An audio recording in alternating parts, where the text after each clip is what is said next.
Next Chapter Podcasts presents the Play On podcast series, Pericles, Episode 2, Look What Heaven Can Do. For the best listening experience, be sure to use your headphones or earbuds. Now, let imagination have its way.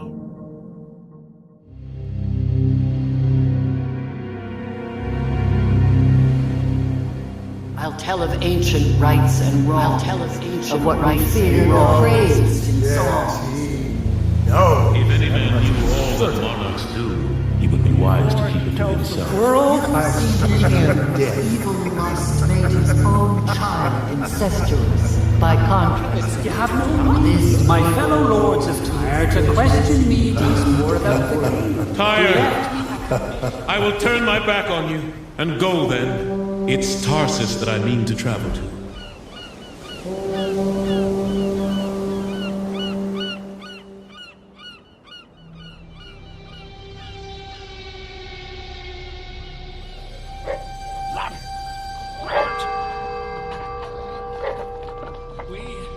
We have nothing.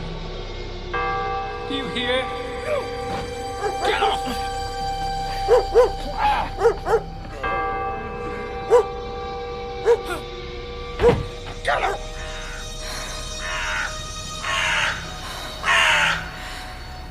My Dionysa, let us rest us here.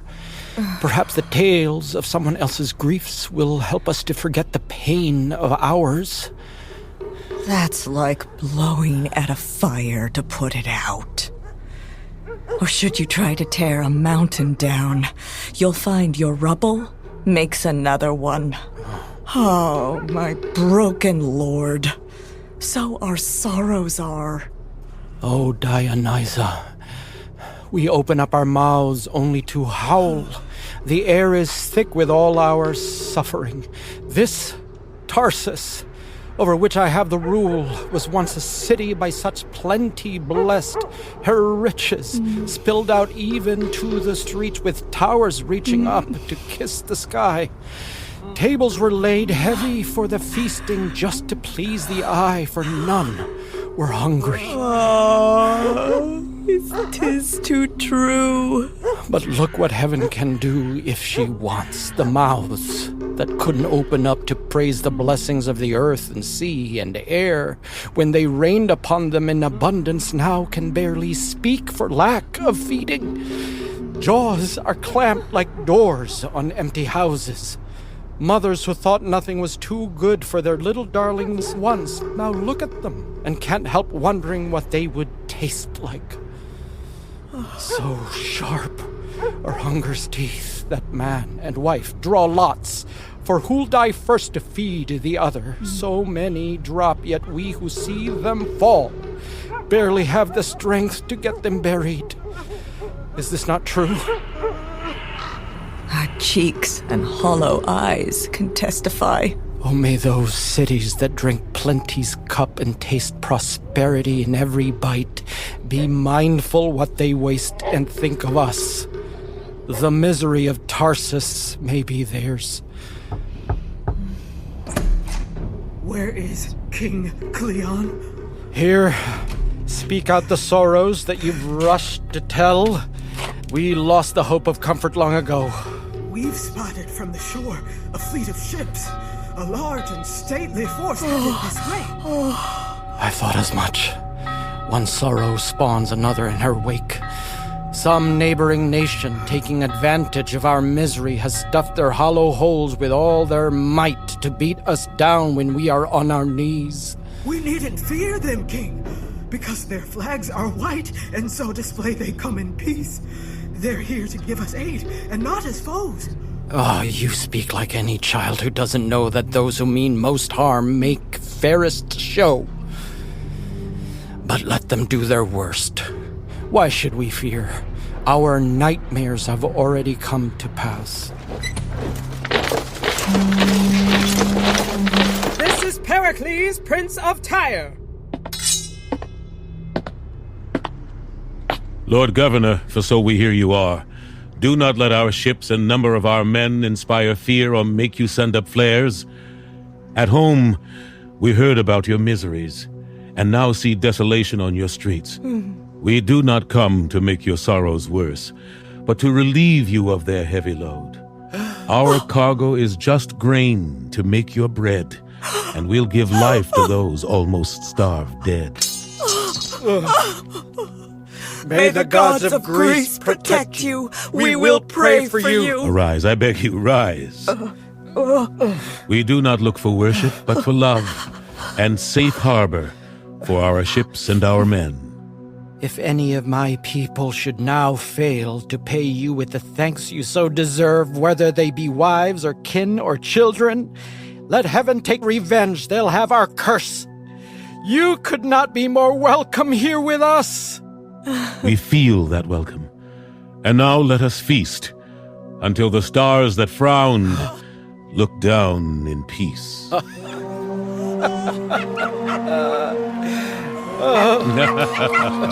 Come, come!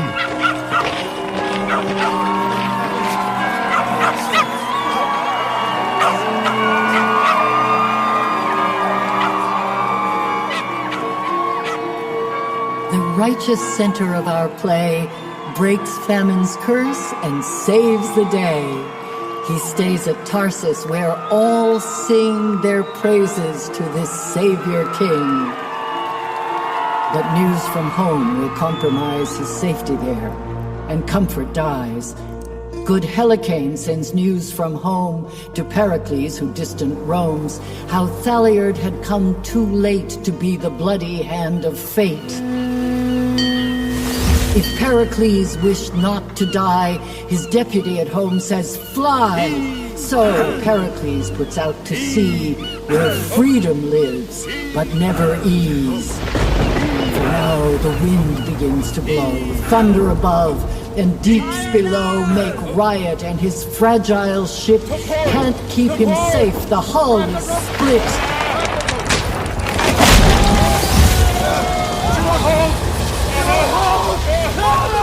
And he, good prince, for all is lost, is by the waves and tempest tossed. Now cease your rage, you angry stars of night! Wind, rain, and thunder, remember poor man cannot defend himself and yields to you. I cannot by my nature but obey, for soon the sea will cast me on those rocks. Flung from shore to shore, I'll be spit out there. And now, I cannot think but on my death. So let your triumph be my misery. You have deprived the king of all he has.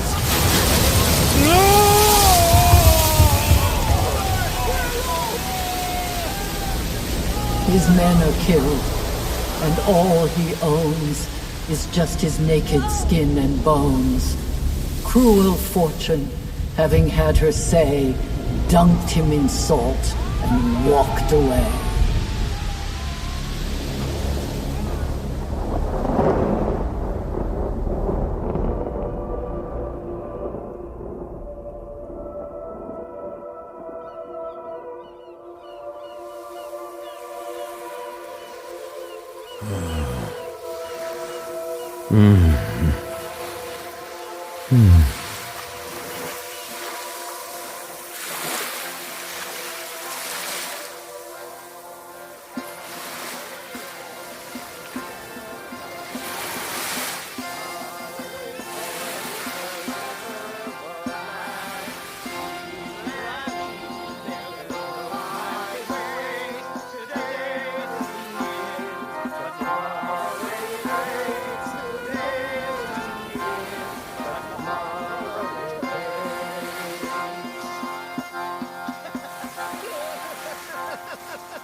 What ho, Pill!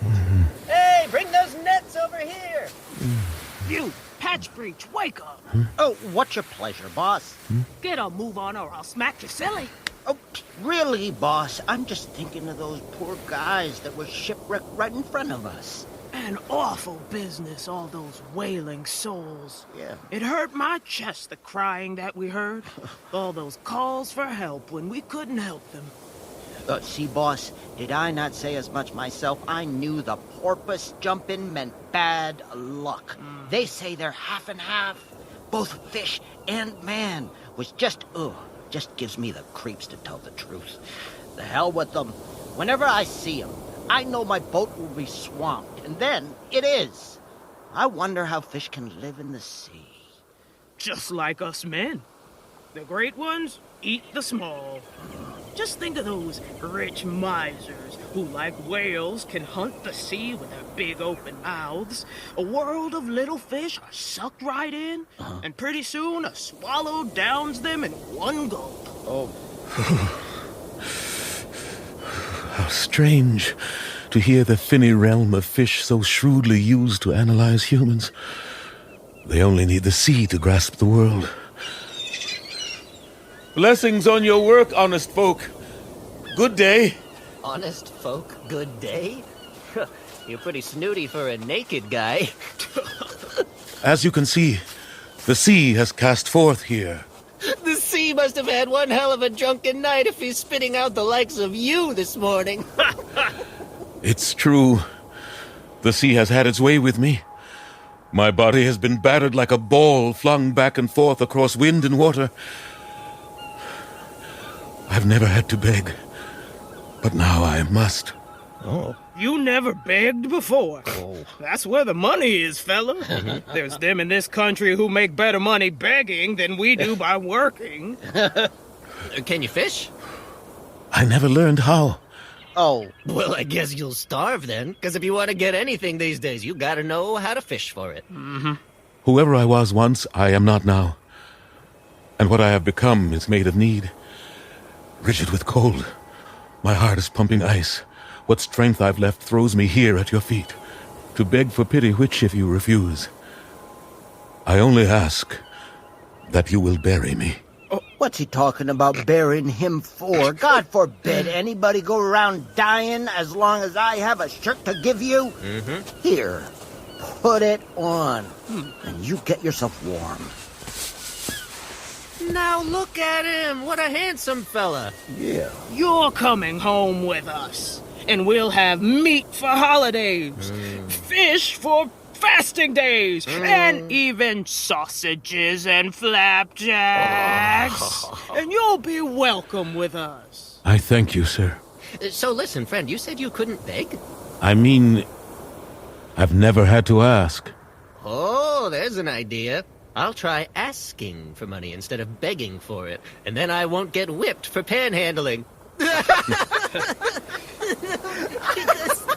Hey! Yeah, I know, boss. I'll go draw up the net. Haul away, boys, the nets are all cast. Haul away, boys, the weather won't... How well this honest humor suits their work. Listen, sir, do you know where you are? Not exactly. Well, then I'll tell you. This here's Pentapolis, and our king's the good Simonides. The good King Simonides, you call him? Aye, sir, and he deserves to be called that. He rules us all in peace and in justice. Happy king to be spoken of so well by subjects so far out of his hearing. Is his court a long way from the shore? Not so far, sir, just half a day's journey. And I'll tell you, he has a fair daughter. And what do you know? Tomorrow is her birthday. And there are princes and knights coming from all parts of the world to joust in a tournament for her love. If my fortune only equaled my desire, I'd be one of the knights contesting there. Help, boss! Help! There's a fish stuck in the net here, like a poor man in a law court. He's never coming out.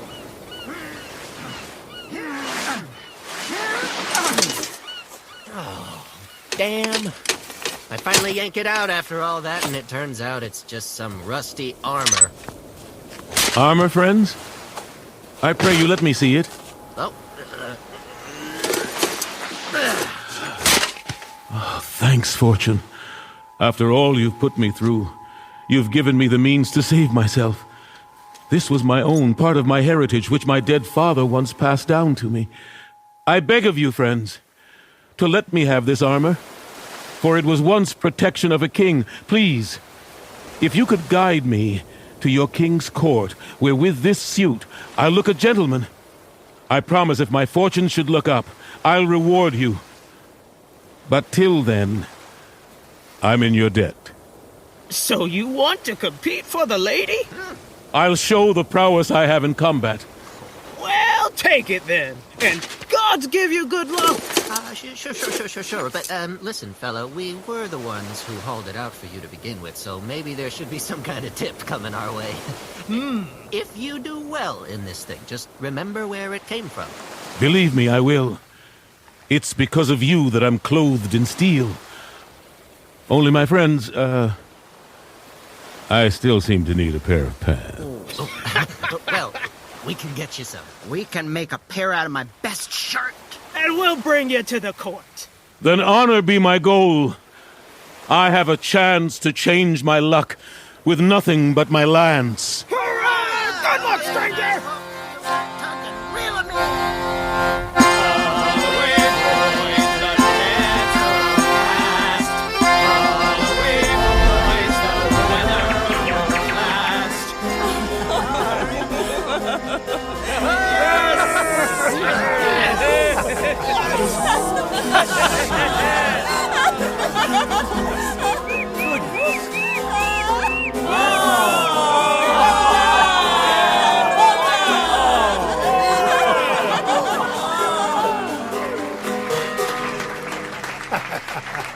Are the knights all here for the procession? They are, my liege, and they are waiting to present themselves. Tell them we are ready. For my daughter Thaisa, whose birthday is the occasion for this feast, sits here like beauty's child to my right. Oh. We look on her and wonder at the sight.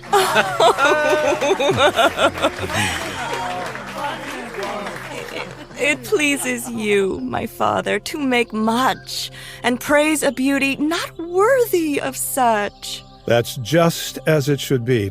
For princes are the models heaven makes to see herself.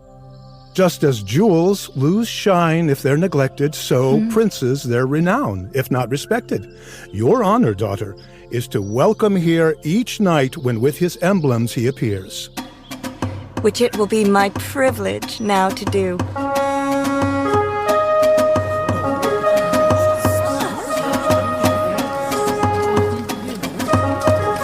Who is the first who now presents himself? A knight of Sparta, my renowned father. And the figure he bears upon his shield is speaking as he reaches for the sun, the Latin for, "Your light is life to me."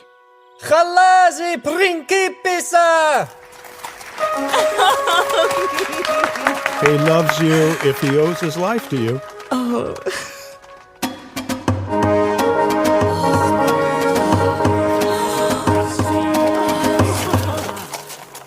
Who is the second that presents himself? A prince of Macedon, my royal father. And the image he bears upon his shield is an armed knight who's conquered by a lady. In Spanish, it reads, "More by gentleness than by force." Bravo, princesa!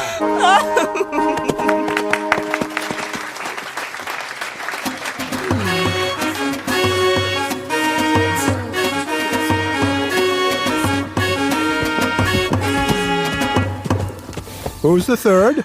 The third is from Lydia, a burning torch that's been turned upside down. The motto is, "Who feeds me, puts me out."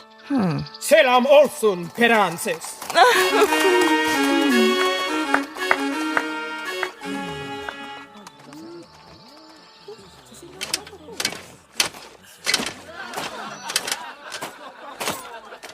And who's the fourth and last, which now the knight himself with so much grace has delivered?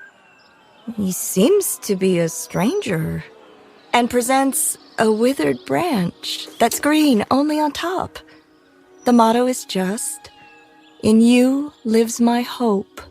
Oh. Hail, princess!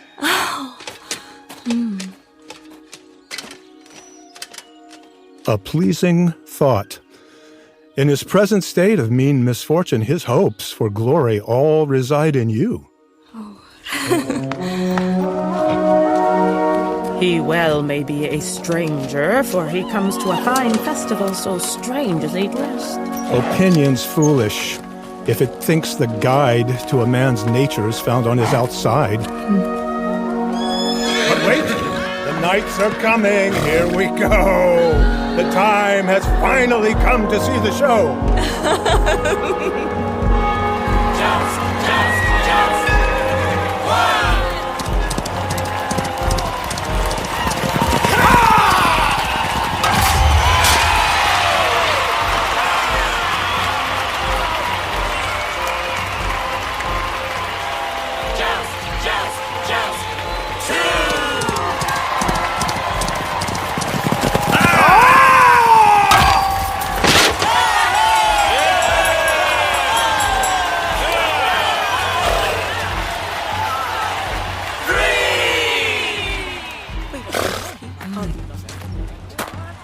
He'd better be more noble than he looks. It's hard not to dismiss him at a glance, for by his rusty armor he appears to know more of the hayfork than the lance. Well, if he meant to let his armor rust, today we'll clean it for him in the dust.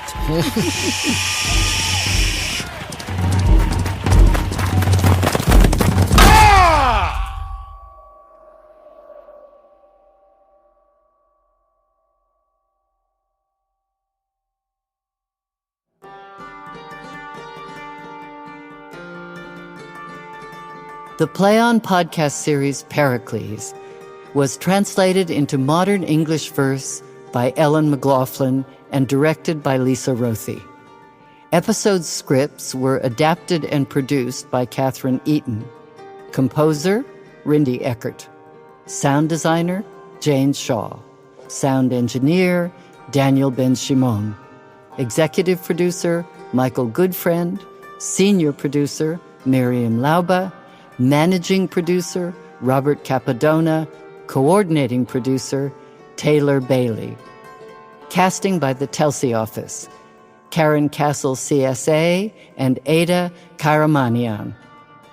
The cast is as follows: Keith David as Pericles, Kathleen Chalfant as Gower, Johanna Day as Lycorida, Diana, and the Bawd, John Keating as Helicanus and Philemon, Jenny Greenberry as Marina and Antiochus's daughter, Amy Kim Watsky as Dionysa and Thaisa, Jeffrey King as Antiochus, Simonides, and Pander, Barzan Akavan as Saramon and Thaliard, Tommy Schreider as Lysimachus and Leonine, Benjamin Bonenfant as Bolt, messenger, fisherman, knight, pirate, sailor, servant, and lord. Orlando Pabotoi as Cleon, messenger, fisherman, knight, pirate, sailor, servant, and lord. Christiana Clark as messenger, fisherman, knight, pirate, sailor, servant, the ship's master, and lord. Additional support was provided by voice and text consultant Rebecca Clark Carey, equipment and recording engineer Tommy Freed. The senior manager of business operations and partnerships at Next Chapter Podcasts is Sally Cade Holmes. The Play On podcast series Pericles is produced by Next Chapter Podcasts and is made possible by the generous support of the Hits Foundation. For more about the Play On podcast series, visit playonpodcast.com, where you'll find interviews with the artists, producers, and engineers who brought it all to life.